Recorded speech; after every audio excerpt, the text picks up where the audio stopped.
Hey everyone, thanks for tuning in to the next episode of Outcomes. I'm your host, Barrett King, and with me today is someone I've known for a little while, actually.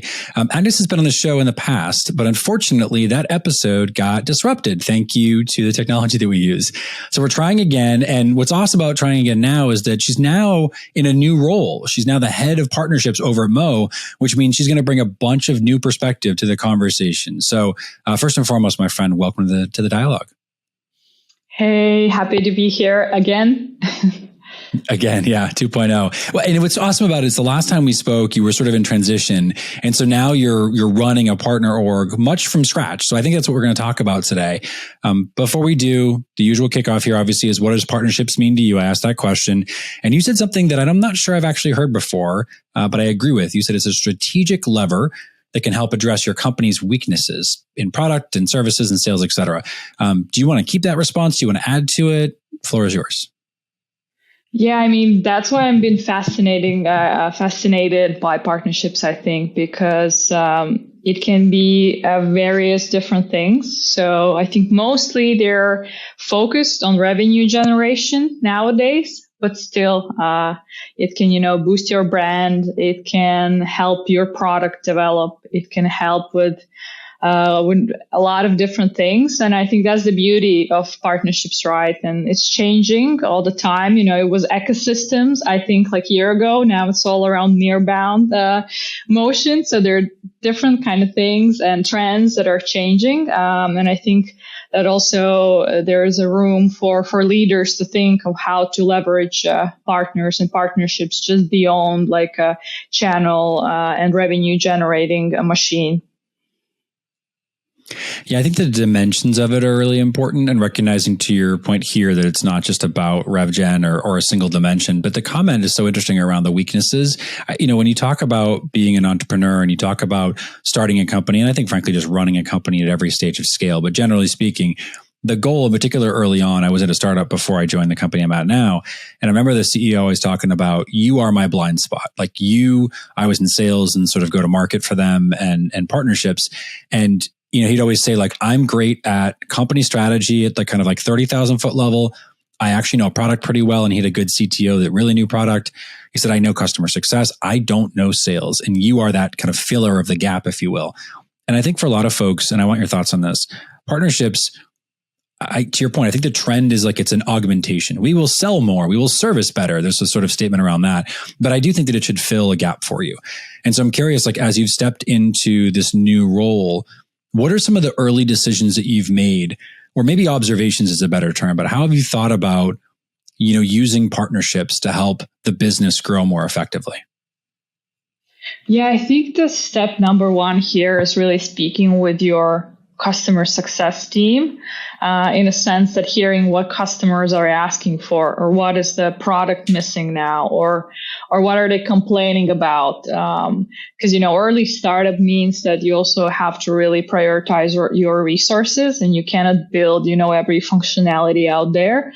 And typically there is a quite big gap that's missing in your product. And the easiest way to address that is through partners and searching, like-minded, maybe a little similar in size companies that are also struggling with this, and they also miss some functionality, right? So, and then it's just up to you to decide how you actually work with them and what type of arrangement. But I think that's one of the first things you should do when you step into, a new company where there hasn't been any partners before.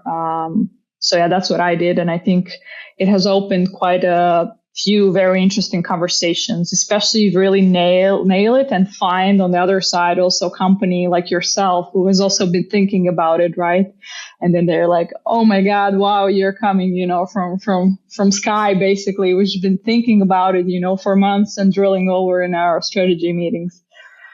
Yeah, that's smart. The idea of going to the root problem too, I think I want to highlight that. I think it's important when you go and talk to the customer first. And I mean, candidly, I've talked to folks that say, what should I do first? And I agree with you. Fundamentally, it's a chat with the customer. It's look at, like, if they have some sort of a survey data set or any kind of an NPS feedback score or whatever it might be that gives them context on what the customers are saying are the biggest challenges, hurdles, issues to overcome. I like the idea of filling the gap. like you were describing, in terms of looking for like businesses, both in size and sophistication and need, and trying to find this kind of mutually beneficial outcome, which is really valuable. The thing that I'm thinking about even a layer deeper too, and I want your thoughts on this, is then how do you take that and really mechanize it into something? So you've got like this observation set, right? Let's say you spend 60 days, you talk to, 30 customers or whatever it is, and you notice a theme, and the theme is like, I don't know, I'll make something up here. It's like, well, we don't have X or Y. We were missing some sort of functionality like you described. What's the next thing that you do? You just like go and Google that and see what shows up? Or how do you go about looking for those early, first 5 to 10 partners so you can get this sort of momentum building in the business? Yeah. So first, if you have maybe data on who your customers are already using, because this will be the nice, sort of outreach message. Hey guys, we already have 10 joint customers without lifting a finger. I think it makes sense for us to connect and see what else can we do. If that's not an option, or it's like super hard to get the data, then of course it's research, right? What I typically look at is to have somewhat similar sized organizations, because for example, when you're a super small startup and you want to hit into the top leader in the market company, which typically like thousands of employees, it's very unlikely to happen, right? And you have to accept that. So find maybe somebody geography wise who's near you. That's one option, if it makes sense, or just like a similar sized companies, and do the outreach. It's a math from there.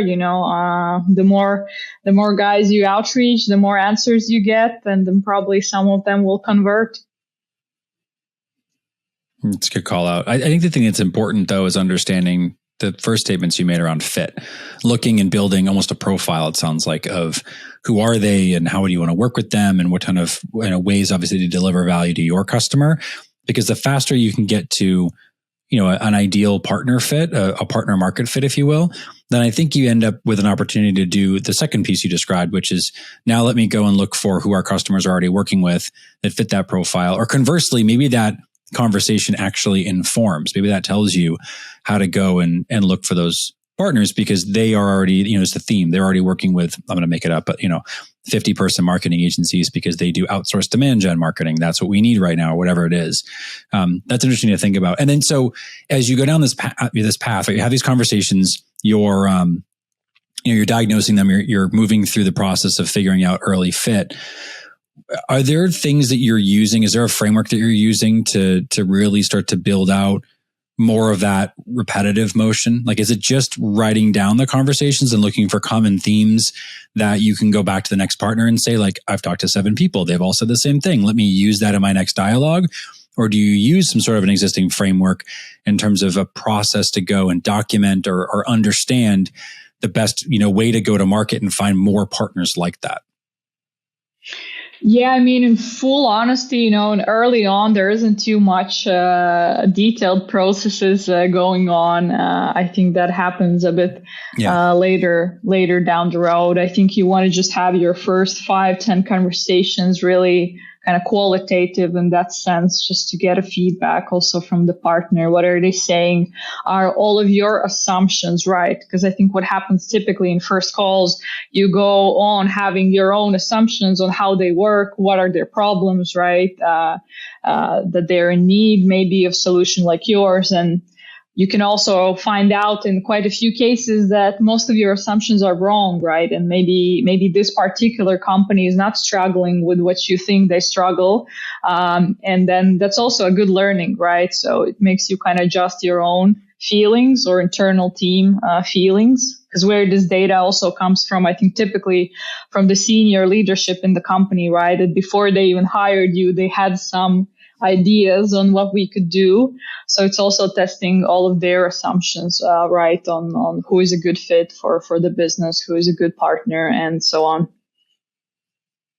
Yeah, that's actually good to validate as well. And talking about the concert, the surround sound, all the people around you that are reinforcing it.